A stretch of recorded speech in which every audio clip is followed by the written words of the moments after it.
এটা হচ্ছে deep fridge madam, ঠিক আছে। এখানে যা কিছু রাখবেন টোটালটা আইস জমে যাবে। এটা হচ্ছে আইস ট্রে, এটা পুরোপুরি রিমুভ করা যায়।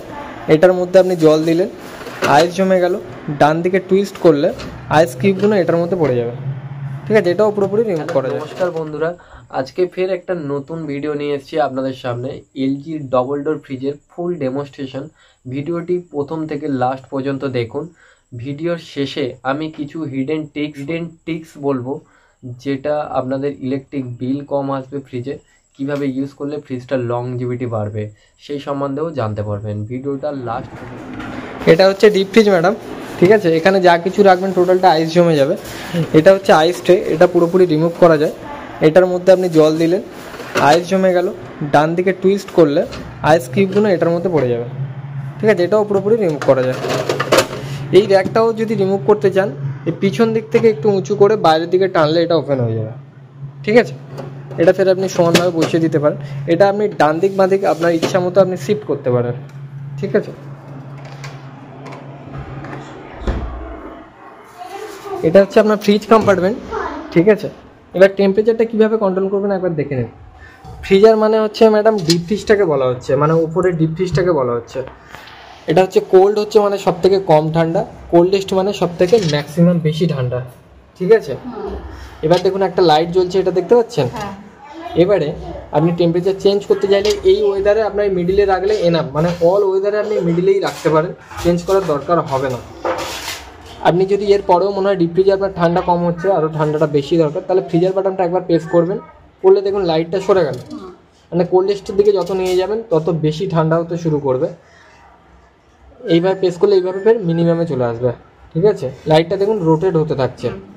এটা আপনি অল ওয়েদারে মিডিলেই রাখবেন, চেঞ্জ করতে হবে না। ফ্রিজের ক্ষেত্রেও সেম, এটা মিডিলেই রাখবেন। এটা ফ্রিজ মানে নিচের কম্পার্টমেন্টটাকে বলা হচ্ছে, ঠিক আছে।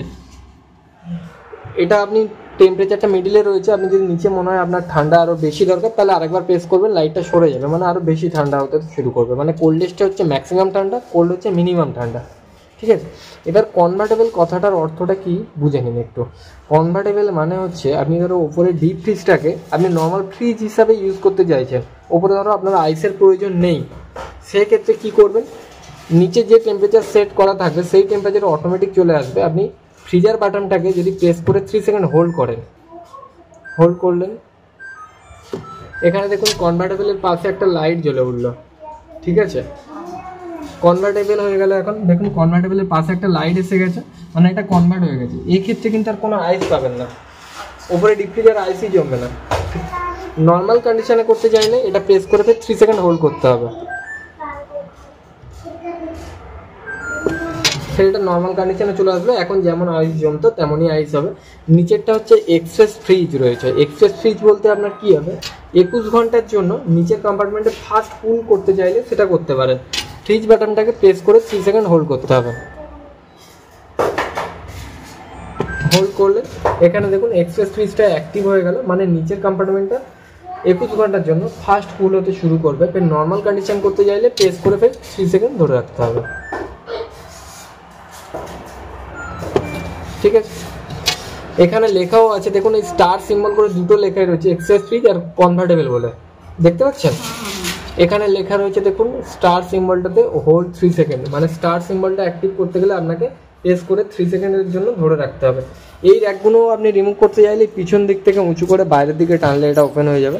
যদি মোছামুছির জন্য যদি পরিষ্কার করতে চান তাহলে এইভাবে ক্লিন করবেন। এটা হচ্ছে ভেজ বক্স, সবজি ফল এটার মধ্যেই রাখবেন, ঠিক আছে। প্লাস্টিকের মধ্যে কোনো বেঁধে রাখবেন না সবজি, এমনি নর্মাল ওপেন কন্ডিশনে রেখে দেবেন, ঠিক আছে। ভিতরটা ক্লিন করার প্রসেস আসছে ম্যাডাম। ভিতরটা ক্লিন করতে চাইলে উষ্ণ গরম জলে খাবার সোডা বা ভিনিগার দুটোর মধ্যে যে কোনো একটা দিতে পারেন। লেবুর রস দিয়ে আপনি পুরো ভিতরটা ফ্রিজের আপনি মুছে নিতে পারবেন। বাইরে কোনো রকম কলিং ইউজ করবেন না। কলিং ইউজ করলে ফ্রিজের যে এই কালারটা, এই যে রঙটা রয়েছে, এই রঙটা কিন্তু ফেড হতে শুরু করবে। বাইরে আপনার প্লাস্টিকের কোটিং করাই রয়েছে দরজার ওপরে, আপনি জাস্ট প্লেন ওয়াটার জলে আপনি সুতির কাপড় দিয়ে মুছলেই ক্লিন হয়ে যাবে, ঠিক আছে। বলেছিলাম কিছু আপনাদের সাথে টিপস শেয়ার করব। আপনারা ফ্রিজটা যখন ওপেন করছেন কোনো দরকারে কোনো কিছু জিনিস রাখতে বা বার করতে, ফ্রিজটা তাড়াতাড়ি দরজা ওপেন করে তাড়াতাড়ি দরজাটা বন্ধ করে দিন, তাতে আপনার ইলেকট্রিক বিল কম আসবে। টিপস নাম্বার 2, আপনার ফ্রিজের ওপরে যদি সিলিং ফ্যান থাকে, ফ্রিজের দরজা যখন ওপেন করছেন, ফ্রিজের উপরে থাকা সিলিং ফ্যানটি অতি অবশ্যই বন্ধ করে নিন। এটা করলেও আপনার ফ্রিজের বিল কম আসবে। টিপস নাম্বার 3, আপনার ফ্রিজের দু সাইডে কিছুটা করে 4 আঙুল হলেও গ্যাপ রাখুন, পিছনেও 4 আঙুল গ্যাপ রাখুন, তাতেও আপনার ইলেকট্রিক বিল কম আসবে। ভিডিওটা যদি আপনার ভালো লেগে থাকে, কিছুটা হলেও আপনার হেল্প হয়ে থাকে, তো ভিডিওটি লাইক, সাবস্ক্রাইব অ্যান্ড কমেন্ট করতে ভুলবেন না। আমার চ্যানেলটি নতুন চ্যানেল, প্লিজ আমাকে সাপোর্ট করুন, আমার চ্যানেলটাকে সাবস্ক্রাইব করে দিন, আমার পাশে থাকুন।